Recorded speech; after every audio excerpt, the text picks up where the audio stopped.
Chapter 16. The Faculties and Truths. Indriya Sakanidasa. A description of the faculties. 1491. The faculties listed next to the elements, 14.32, are the 22 faculties, namely, eye faculty, ear faculty, nose faculty, tongue faculty, body faculty, mind faculty, femininity faculty, masculinity faculty, life faculty, bodily pleasure faculty, bodily pain faculty, mental joy faculty, mental grief faculty, equanimity faculty, faith faculty, energy faculty, mindfulness faculty, concentration faculty, understanding faculty, I shall come to know the unknown faculty, final knowledge faculty, final knower faculty. 2. Herein. L. As to meaning, 2. Character and so on. 3. Order, 4. Divided and undivided. 5. Likewise function, and 6. Also plain the exposition should be known. 3.1. Herein, firstly, the meaning of I, etc., is explained in the way beginning, it relishes, kakati, thus it is an I, kaku, 15.3. But as regards the last three, the first is called the I shall come to know the unknown faculty because it arises in the initial stage of the stream entry path moment in one who has entered on the way, thus I shall come to know the deathless state, or the Dhamma of the Four Noble Truths, not known, one, and because it carries the meaning of faculty, rulership. The second of them is called the final knowledge faculty because of knowing finally, and because it carries the meaning of faculty. The third is called the final knower faculty because it arises in one who has destroyed cankers, who possesses final knowledge, and whose task of getting to know the four truths is finished, and because it carries the meaning of faculty. 4. But what is this meaning of faculty, rulership, indriyatha, that they have? A. The meaning of being the mark of a ruler, inda, is the meaning of faculty, rulership. B. The meaning of being taught by a ruler is the meaning of faculty. C. The meaning of being seen by a ruler is the meaning of faculty. D. The meaning of having been prepared by a ruler is the meaning of faculty. E. The meaning of having been fostered by a ruler is the meaning of faculty. Point 2. And all that applies here in one instance or another. 5. The Blessed One, fully enlightened, is a ruler, inda, because of supreme lordship. And so is Kama, profitable and unprofitable, for no one has lordship over the kinds of Kama. So here, the faculties, Indriya, 492 which are created by Kama, are the mark of profitable and unprofitable Kama. And since they are prepared by it, they are faculties in the sense of, A. Being the mark of a ruler, and, D. In the sense of having been prepared by a ruler. But since they have also been correctly made evident and disclosed by the Blessed One, they are all faculties. B. In the sense of being taught by a ruler, and C. In the sense of being seen by a ruler. And since some of them were cultivated by the Blessed One, ruler of sages, in his cultivation of domain and some in his cultivation of development, they are faculties. E. In the sense of being fostered by a ruler. 6. Furthermore, they are faculties, rulership, in the sense of lordship called predominance. For predominance of the I, etc., is implied in the occurrence of I consciousness, etc., because of the consciousness, keenness when that faculty is keen and slowness when it is slow. This, firstly, is the exposition as to meaning. 7.2. As to character and so on, the meaning is that the exposition of the I and so on should be known according to characteristic, function, manifestation, proximate cause, and so on. But these characteristics, etc., of theirs are given above in the description of the aggregates, 14.37 ff. For the four beginning with the understanding faculty are simply non-delusion as to meaning. The rest are each given there as such. 8.3. As to order, this too is only order of teaching, see 14.211. Herein, the noble plane which is the stage of stream entry, etc. is attained through the full understanding of internal states, and so the I faculty and the rest included in the selfhood are taught first. Then the femininity faculty and masculinity faculty, to show on what account that selfhood is called woman or man. Next, the life faculty, to make it known that although that selfhood is twofold, still its existence is bound up with the life faculty. Next the bodily-pleasure faculty, etc., to make it known that there is no remission of these feelings as long as that selfhood continues, and that all feeling is ultimately suffering. Next, the faith faculty, etc., to show the way, since these things are to be developed in order to make that suffering cease. Next, the I shall come to know the unknown faculty to show that the way is not sterile, since it is through this way that the state is first manifested in oneself. Next, the final knowledge faculty, because it is the fruit of the last mentioned faculty and so must be developed after it. Next, the final knower faculty, the supreme reward, is taught last to make it known that it is attained by development, and that when it is attained there is nothing more to be done. This is the order here. 493. 9.4. As to divided and undivided, here there is only division of the life faculty, for that is twofold as the material life faculty and the immaterial life faculty. There is no division of the others. This is how the exposition should be known here as to divided and undivided. 10.5. As to function, what is the faculty's function?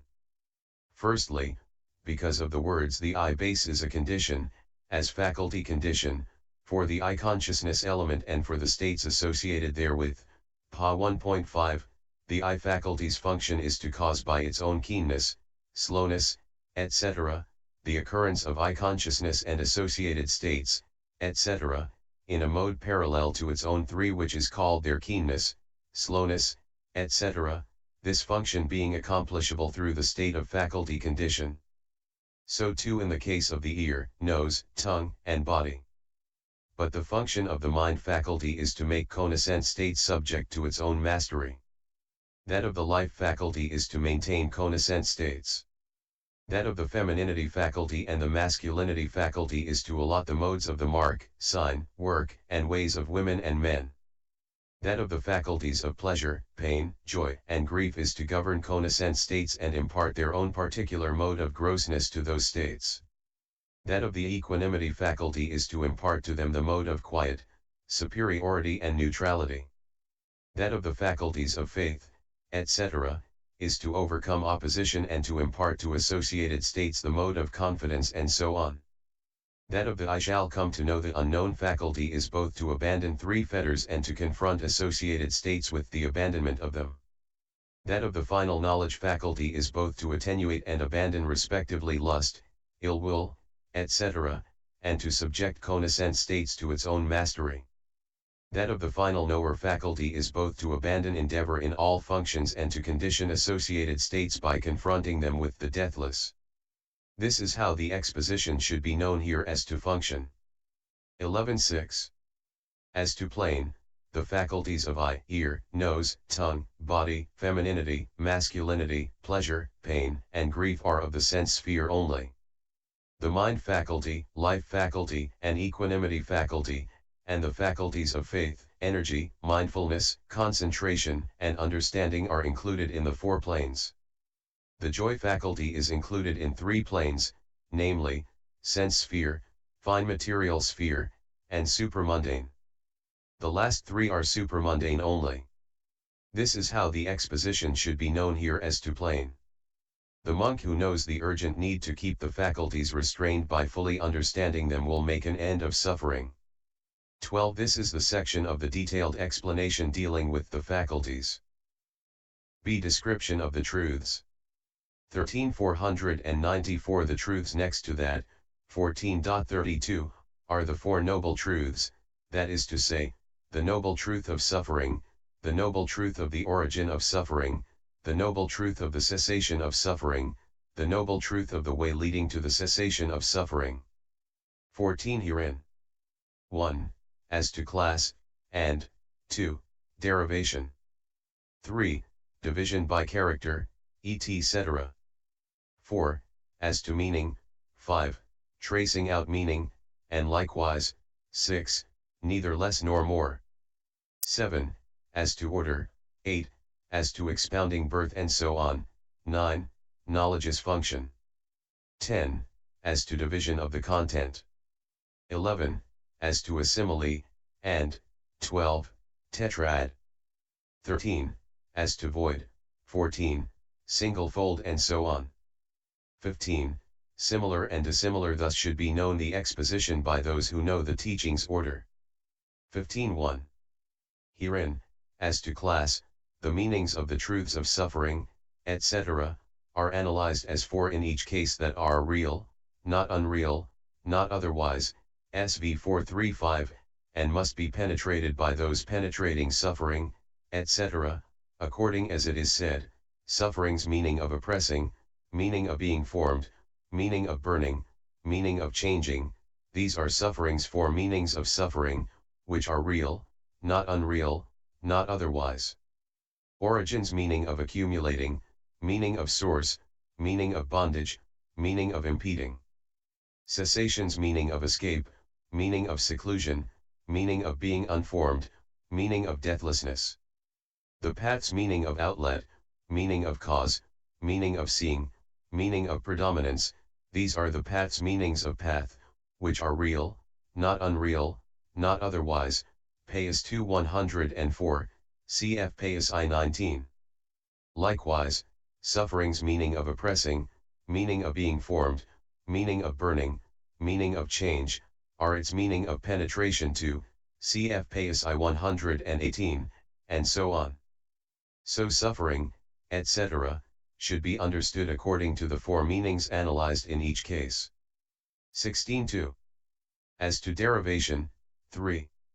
Division by character, etc., here, however, firstly as to derivation of the word dukkha, suffering, the word du, bad, is met with in the sense of vile, kuchita, for they call a vile child a dupata, bad child.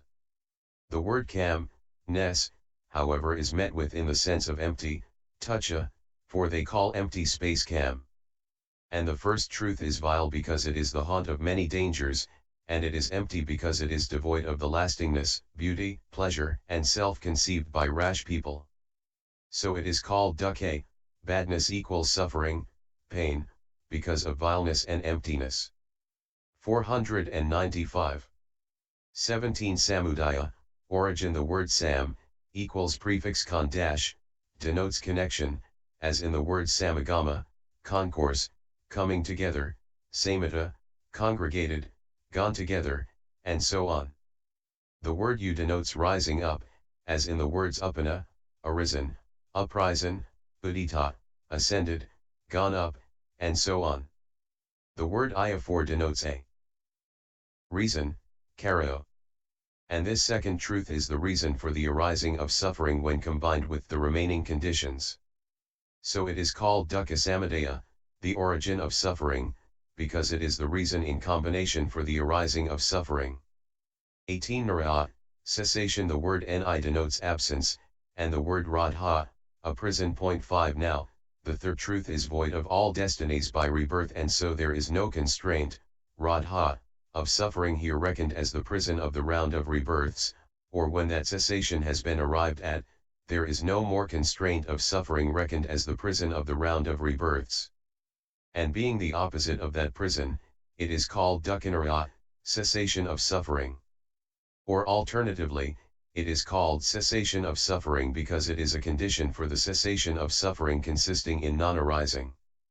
19. Naragamini Pipad, way leading to cessation, because the fourth truth leads, to the cessation of suffering, since it confronts that cessation as its object, and being the way to attain cessation of suffering, it is called dukkhanirudhagamini Pipad, the way leading to the cessation of suffering.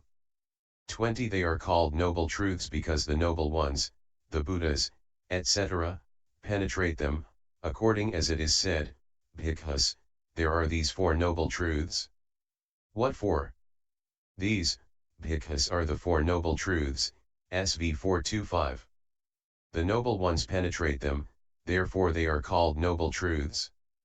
21. Besides, The noble truths are the noble one's truths, according as it is said, Bhikkhus, in the world with its deities, its Maras and its Brahmas, in this generation with its ascetics and Brahmans, with its princes and men, the perfect one is the noble one. That is why they are called noble truths, SV 435.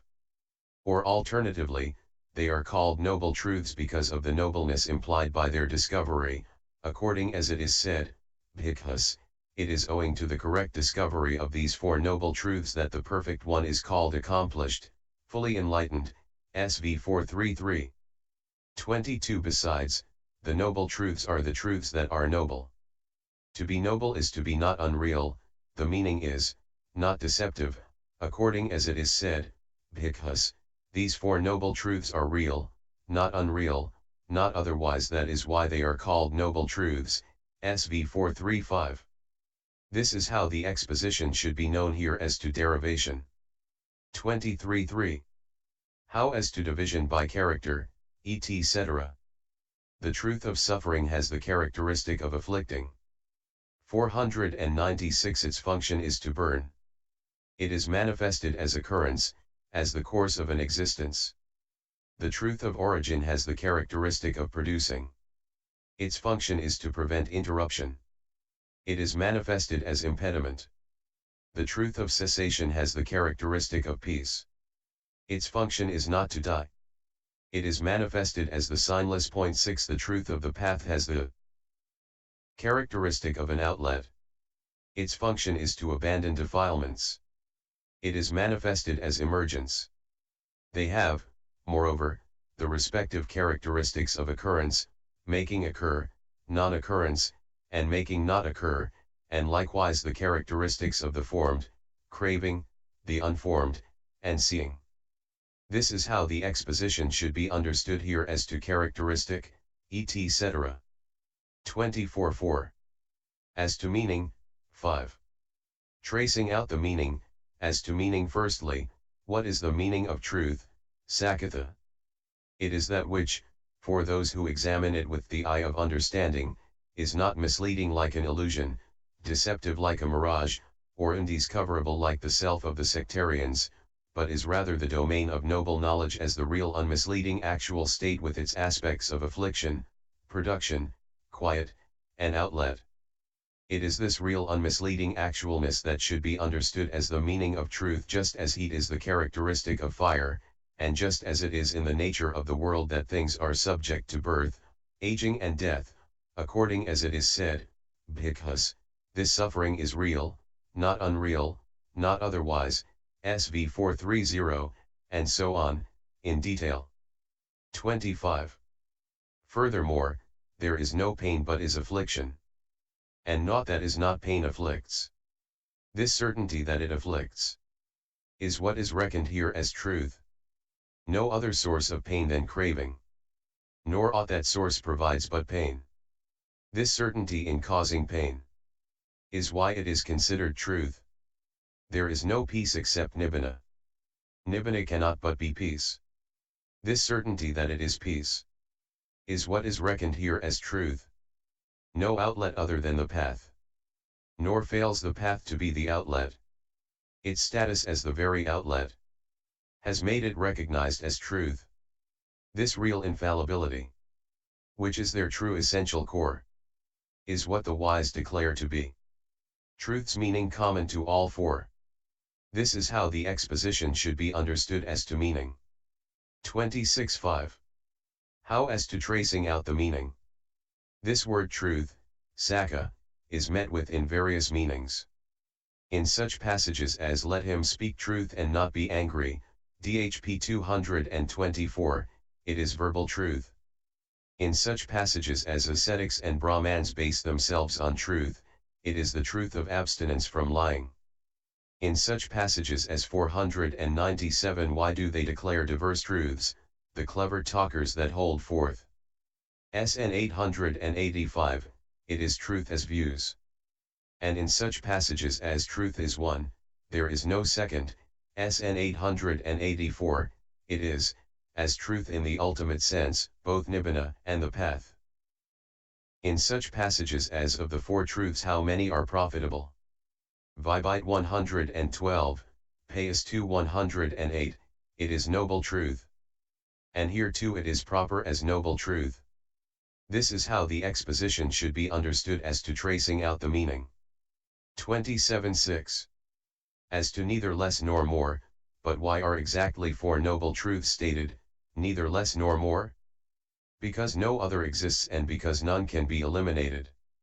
For there is none extra to them, nor can any one of them be eliminated, according as it is said, Bhikkhus, that an ascetic or Brahmin here should come and say, this is not the truth of suffering, the truth of suffering is another, I shall set aside this truth of suffering and make known another truth of suffering that is not possible, and so on, and according as it is said, Bhikkhus, that any ascetic or Brahmin should say thus, this is not the first noble truth of suffering that is taught by the ascetic Gautama, rejecting this first noble truth of suffering, I shall make known another first noble truth of suffering that is not possible, SV 428, and so on.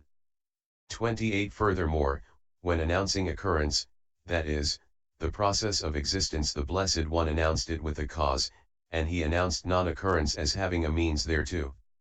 So they are stated as four at the most as occurrence and non-occurrence and the cause of each. Likewise, they are stated as four since they have to be respectively fully understood, abandoned, realized, and developed, and also since they are the basis for craving, the cessation of craving, and the means to the cessation of craving, and also since they are the reliance dependent upon, the delight in the reliance, removal of the reliance, and the means to the removal of the reliance. This is how the exposition should be understood here as to neither less nor more. 29.7. As to order, this too is only order of teaching, see 14.211. The truth of suffering is given first since it is easy to understand because of its grossness and because it is common to all living beings.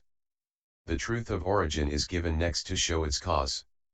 Then the truth of cessation, to make it known that with the cessation of the cause there is the cessation of the fruit.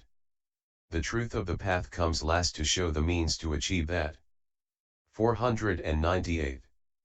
30. Or alternatively, he announced the truth of suffering first to instill a sense of urgency into living beings caught up in the enjoyment of the pleasure of becoming, and next to that, the truth of origin to make it known that that suffering neither comes about of itself as something not made nor is it due to creation by an overlord, etc., c. 85, but that on the contrary it is due to this cause. After that, cessation, to instill comfort by showing the escape to those who seek the escape from suffering with a sense of urgency because overwhelmed by suffering with its cause. And after that, the path that leads to cessation, to enable them to attain cessation. This is how the exposition should be understood here as to order.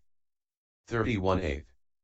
As to expounding birth and so on, the exposition should be understood here in accordance with the expositions of the things beginning with birth given by the Blessed One when describing the Four Noble Truths, that is to say, the 12 things in the description of suffering: birth is suffering, aging is suffering, 7 death is suffering, sorrow, lamentation, pain, grief, and despair are suffering, association with the unloved is suffering, separation from the loved is suffering, not to get what one wants is suffering, in short, the 5 aggregates as objects of clinging are suffering, Vibite 99, and, 2, the threefold craving in the description of origin, that craving which produces further becoming, is accompanied by delight and greed, delighting in this and that is to say, craving for sense desires, craving for becoming, craving for non-becoming, Vibite 101, and 3, Nibbana, which has one meaning only, in the description of cessation, that which is the remainderless fading away and cessation of that same craving, giving it up, relinquishing it, letting it go, not relying on it, Vibite 103, and 4, the 8 things in the description of the path. What is the noble truth of the way leading to the cessation of suffering? It is this noble eightfold path, that is to say, right view, right thinking, right speech, right action, right livelihood, right effort, right mindfulness, right concentration, Vibite 104. The truth of suffering. Birth. 32 Now, this word birth, jati, has many meanings. For in the passage he recollects, 1 birth, jati, 2 births, di 81, it is becoming. In the passage, Visakha, there is a kind, jati, of ascetics called Nikahas, Jains, AI 206, it is a monastic order. In the passage, birth, jati, is included in 2 aggregates, Datuk 15, it is the characteristic of whatever is formed. In the passage, his birth is due to the first consciousness arisen, the first cognition manifested, in the mother's womb, Ven I 93, it is rebirth linking. 499 In the passage as soon as he was born, Sampatijata, Ananda, the Bodhisattva, M3 123, it is parturition. In the passage one who is not rejected and despised on account of birth, A3 152, it is clan. In the passage sister, since I was born with the noble birth, M2 103, it is the noble one's virtue. 33 Here it should be regarded as the aggregates that occur from the time of rebirth linking up to the exit from the mother's womb in the case of the womb born, and as only the aggregates of rebirth linking in the case of the rest. But this is only an indirect treatment. In the direct sense, however, it is the first manifestation of any aggregates that are manifested in living beings when they are born anywhere that is called birth. 34 Its characteristic is the first genesis in any sphere of becoming. Its function is to consign to a sphere of becoming. It is manifested as an emerging here from a past becoming, or it is manifested as the variedness of suffering. But why is it suffering? Because it is the basis for many kinds of suffering. 8 For there are many kinds of suffering, that is to say, intrinsic suffering, dukkha, 9 suffering in change, viparyo amadukkha, and suffering due to formations, sayokaradukka, and then concealed suffering, exposed suffering, indirect suffering, and direct suffering. 35 Herein, bodily and mental, painful feeling are called intrinsic suffering because of their individual essence, their name, and their painfulness. Bodily and mental pleasant feeling are called suffering in change because they are a cause for the arising of pain when they change, MI 303. Equanimous feeling and the remaining formations of the 3 planes are called suffering due to formations because they are oppressed by rise and fall. Such bodily and mental affliction as earache, toothache, fever born of lust, fever born of hate, etc., is called concealed suffering because it can only be known by questioning, and because the infliction is not openly evident, it is also called unevident suffering. The affliction produced by the 32 tortures 10 etc., is called exposed suffering because it can be known without questioning, and because the infliction is openly evident, it is also called evident suffering. Except intrinsic suffering, all given in the exposition of the truth of suffering in the Vibhogga, Vibite 99, beginning with birth, are also called indirect suffering, because they are the basis for one kind of suffering or another. But intrinsic suffering is called direct suffering. 36 Herein, this birth is suffering because it is the basis for the suffering in the states of loss as made evident by the Blessed One by means of a simile in the Blapada Sutta, M3 165f, etc., and for the suffering that arises in the happy destinies in the human world and is classed as rooted in the descent into the womb, and so on. 537 Here the suffering classed as rooted in the descent into the womb, and so on, is this: when this being is born in the mother's womb, he is not born inside a blue or red or white lotus, etc., but on the contrary, like a worm in rotting fish, rotting dough, cesspools, etc., he is born in the belly in a position that is below the receptacle for undigested food, stomach, above the receptacle for digested food, rectum, between the belly lining and the backbone, which is very cramped, quite dark, pervaded by very fetid draughts redolent of various smells of ordure, and exceptionally loathsome. 11 And on being reborn there, for 10 months he undergoes excessive suffering, being cooked like a pudding in a bag by the heat produced in the mother's womb, and steamed like a dumpling of dough, with no bending, stretching, and so on. So this, firstly, is the suffering rooted in the descent into the womb. 38 When the mother suddenly stumbles or moves or sits down or gets up or turns round, the extreme suffering he undergoes by being dragged back and forth and jolted up and down, like a kid fallen into the hands of a drunkard, or like a snake's young fallen into the hands of a snake charmer, and also the searing pain that he undergoes, as though he had reappeared in the cold hells, when his mother drinks cold water, and as though deluged by a rain of embers when she swallows hot rice gruel, rice, etc., and as though undergoing the torture of the lipickling, CMI 87, when she swallows anything salty or acidic, etc. This is the suffering rooted in gestation. 39 When the mother has an abortion, the pain that arises in him through the cutting and rending in the place where the pain arises that is not fit to be seen even by friends and intimates and companions, this is the suffering rooted in abortion. 40 The pain that arises in him when the mother gives birth, through his being turned upside down by the karma-produced wind's forces and flung into that most fearful passage from the womb, like an infernal chasm, and lugged out through the extremely narrow mouth of the womb, like an elephant through a keyhole, like a denizen of hell being pounded to pulp by colliding rocks. This is the suffering rooted in parturition. 41 The pain that arises in him after he is born, and his body, which is as delicate as a tender wound, is taken in the hands, bathed, washed, rubbed with cloths, etc., and which pain is like being pricked with needle points and gashed with razor blades, etc. This is the suffering rooted in venturing outside the mother's womb. 501.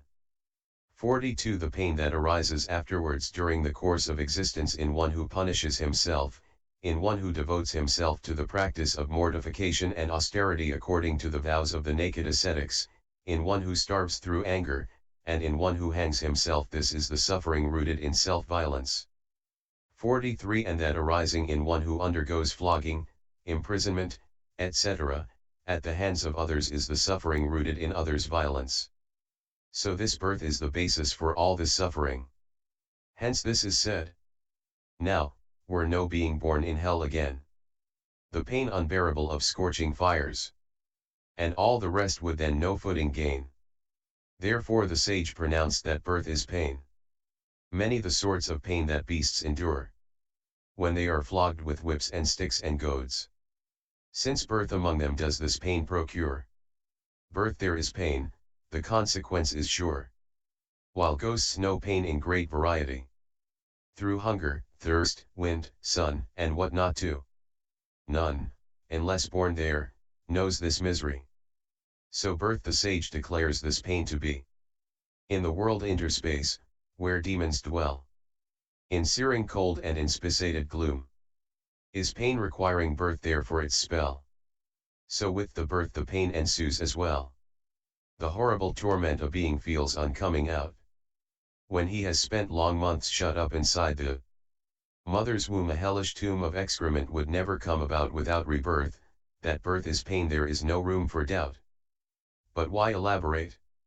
At any time or anywhere. Can there exist a painful state if birth do not precede? Indeed the sage so great, when he expounded pain, took care first to declare rebirth as pain, the condition needed there. This, firstly, is the exposition of birth. 502. 2. Aging. 44 Aging is suffering. Aging is twofold, as a characteristic of whatever is formed, and in the case of a continuity, as the oldness of aggregates included in a single becoming, which oldness is known as brokenness and so on, cm 3249. The latter is intended here. But this aging has as its characteristic the maturing, ripening, of aggregates. Its function is to lead on to death. It is manifested as the vanishing of youth. It is suffering because of the suffering due to formations and because it is a basis for suffering. 45 Aging is the basis for the bodily and mental suffering that arises owing to many conditions such as leadenness in all the limbs, decline and warping of the faculties, vanishing of youth, undermining of strength, loss of memory and intelligence, contempt on the part of others, and so on. Hence this is said. With leadenness in every limb. With every faculty declining. With vanishing of youthfulness. With memory and wit grown dim. With strength now drained by undermining. With growing unattractiveness. To wife and family and then. With dotage coming on, what pain. Alike of body and of mind. A mortal must expect to find. Since aging all of this will bring. Aging is well named suffering. This is the exposition of aging. 3. Death. 46 Death is suffering. Death too is twofold, as a characteristic of the formed, with reference to which it is said, aging and death are included in the aggregates, Datuk 15, and as the severing of the connection of the life faculty included in a single becoming, with reference to which it is said, so mortals are in constant fear, that they will die, SN 576. The latter is intended here. Death with birth as its condition, death by violence, death by natural causes, death from exhaustion of the lifespan, death from exhaustion of merit, are names for it. 47 It has the characteristic of a fall. Its function is to disjoin. It is manifested as absence from the destiny in which there was the rebirth. It should be understood as suffering because it is a basis for suffering. Hence this is said. Without distinction as they die. Pain grips their minds impartially. When wicked men their foul deeds see. Or sign of new rebirth, may be. Also when good men cannot bear. To part from all that they hold dear. Then bodily pain severs sinews. Joints and so on, and continues 503. Torture unbearable, which racks. All those whose vitals death attacks. With grip that shall no more relax. Death is the basis of such pain. And this suffices to explain. Why death the name of pain should gain. This is the exposition of death. 4. Sorrow. 48 As regards sorrow, etc., sorrow is a burning in the mind in one affected by loss of relatives, and so on. Although in meaning it is the same as grief, nevertheless it has inner consuming as its characteristic, its function is completely to consume the mind. It is manifested as continual sorrowing. It is suffering because it is intrinsic suffering and because it is a basis for suffering. Hence this is said. Sorrow is a poisoned dart that penetrates a being's heart, setting up a burning there, like burning with a red-hot spear. This state of mind brings future pain, see 17.273f. Such as disease, and then again, aging and death, so one may tell. Wherefore it is called pain as well. This is the exposition of sorrow. V. Lamentation. 49 Lamentation is verbal clamor on the part of one affected by loss of relatives and so on. It has crying out as its characteristic. Its function is proclaiming virtues and vices. It is manifested as tumult. It is suffering because it is a state of suffering due to formations and because it is a basis for suffering. Hence this is said. Now, when a man is struck by sorrow's dart and he laments, the pain he is already undergoing he augments. With pain born of dry throat and lips and palate, hard to bear. And so lamenting too is pain, the Buddha did declare. This is the exposition of lamentation. 6. Pain. 50 Pain is bodily pain. Its characteristic is the oppression of the body. Its function is to cause grief in the foolish. It is manifested as bodily affliction. It is suffering because it is intrinsic suffering, and because it brings mental suffering. Hence this is said. Pain distresses bodily, thereby distressing mentally again. So acting fundamentally. It therefore is especially called pain. This is the exposition of pain. 504. 7. Grief. 51 Grief is mental pain. Its characteristic is mental oppression. Its function is to distress the mind. It is manifested as mental affliction. It is suffering because it is intrinsic suffering, and because it brings bodily suffering. For those who are gripped by mental pain tear their hair, weep, thump their breasts, and twist, and writhe, they throw themselves upside down, 12 use the knife, swallow poison, hang themselves with ropes, walk into fires, and undergo many kinds of suffering. Hence this is said. Though grief itself distresses mind, it makes distress of bodily kind occur. And that is why this mental grief is pain, as those that have no grief aver. This is the exposition of grief. 8. Despair. 52. Despair is the same as the humor produced by excessive mental suffering in one affected by loss of relatives, and so on. Some say that it is one of the states included in the formations aggregate. Its characteristic is burning of the mind. Its function is to bemoan. It is manifested as dejection. It is suffering because it is suffering due to formations, because of the burning of the mind, and because of bodily dejection. Hence this is said. So great the pain despair imparts. It burns the heart as with fever's flame. The body's function it impairs. And so despair borrows from pain its name. This is the exposition of despair. 53. Sorrow is like the cooking of oil, etc. 13. In a pot over a slow fire. Lamentation is like its boiling over from the pot when cooking over a quick fire. Despair is like what remains in the pot after it has boiled over and is unable to do so any more, going on cooking in the pot till it dries up. 9. Association with the unloved. 54. Association with the unloved is meeting with disagreeable beings and formations, inanimate things.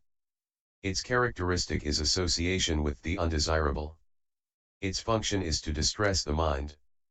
It is manifested as a harmful state. It is suffering because it is a basis for suffering. Hence this is said. The mere sight of an unloved thing brings firstly mental suffering, and suffering of body too. Through touching it can then ensue. And we therefore may recognize, since meeting the unloved gives rise to either kind of pain, that he decided pain its name should be. This is the exposition of association with the unloved. 505. X. Separation from the loved. 55. Separation from the loved is to be parted from agreeable beings and formations, inanimate things. Its characteristic is dissociation from desirable objects. Its function is to arouse sorrow. It is manifested as loss. It is suffering because it is a basis for the suffering of sorrow. Hence this is said. The dart of sorrow wounds the heart of fools who from their wealth must part or kin. Which roughly should be grounds enough for counting the loved lost as suffering. This is the exposition of separation from the loved. 11. Not to get what one wants. 56. Not to get what one wants, the want itself of some unobtainable object expressed in such passages as "Oh, that we were not subject to birth." Vibite 101, is called suffering since one does not get what is wanted. Its characteristic is the wanting of an unobtainable object. Its function is to seek that. It is manifested as disappointment. It is suffering because it is a basis for suffering. Hence this is said. When beings here expect to gain something they build their hopes upon which fails them, they are woebegone with disappointment's numbing pain. Thereof the cause is hope they wed to something they cannot obtain, not to get what one wants is pain the conqueror has therefore said. This is the exposition of not to get what one wants. 12. The five aggregates. 57. In short, the five aggregates as objects of clinging, now, birth and aging, and each thing told in describing suffering. And those not mentioned, could not be were there no aggregates for clinging. Wherefore these aggregates for clinging are taken in totality. As pain by him, the Dhamma's king, who taught the end of suffering. 58. For birth, etc., thus oppress the pentat of aggregates as objects of clinging, as fire does fuel, as shooting does a target, as gadflies, flies, etc., do a cow's body, as reapers do a field, as village raiders do a village, and they are generated in the aggregates as weeds, creepers, etc., are on the ground, as flowers, fruits, and sprouts are on trees. 59. And the aggregates as objects of clinging have birth as their initial suffering, aging as their medial suffering, and death as their final suffering. The suffering due to burning in one who is the victim of the pain that threatens death is sorrow. The suffering consisting in crying out by one who is unable to bear that is lamentation. Next, the suffering consisting in affliction of the body due to the contact of undesirable tangible data, in other words, disturbance of the elements, is pain. 506. The suffering oppressing the mind through resistance to that in ordinary people oppressed by it, is grief. The suffering consisting in brooding 14 in those dejected by the augmentation of sorrow, etc., is despair. The suffering consisting in frustration of wants in those whose hopes are disappointed is not to get what one wants. So when their various aspects are examined, the aggregates as objects of clinging are themselves suffering. 60. It is impossible to tell it all without remainder, showing each kind of suffering, even by going on doing so for many eons. So the Blessed One said, in short, the 5 aggregates as objects of clinging are suffering, in order to show in short how all that suffering is present in any of the 5 aggregates as objects of clinging, in the same way that the taste of the water in the whole ocean is to be found in a single drop of its water. This is the exposition of the aggregates as objects of clinging. This, firstly, is the method for the description of suffering. The truth